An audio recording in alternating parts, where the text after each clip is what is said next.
Eye shadow लगाए के तरीका बहुत आसानी से पार्ट 1 है यहाँ। सबले पहले इसमें फ्लफी ब्रश लेना है जो कि मन करा हो ही आई शेडो ब्लेंडिंग ब्रश बोलते ला 2 से 3 बार एला ठक ठक करके ठोक लेवा ताकि जितना भी एक एक्सेस से निकल जाए।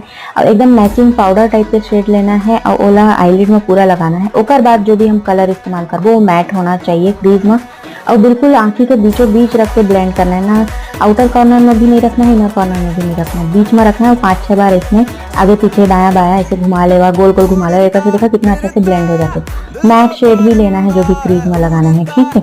और अच्छा से ब्लेंड करना। उसके बाद इसे कर्व वाला जो ब्रश आते हैं एगो ब्लेंडिंग ब्रश है लेकिन इसका शेप अलग है। एमा क्या करते हैं हम ज्यादातर डार्क वाला शेड लेते हैं जेला ज्यादा दूर तक नहीं फैलाना है, सिर्फ एक लाइन बस बनाना है ऐसे टाइप के, बट अच्छा से वो ब्लेंड करना है। फिर कोई भी शाइनी वाला शेड लेना है और वो ना सेंटर तरफ बीच में लाए के कोशिश करा, मतलब कोंटा से बीच की तरफ घसरना है, ठीक है। अब यदि हमन के लग गए आई शेडो और थोड़ा सा इनर कॉर्नर में अगला पार्ट में देंगे।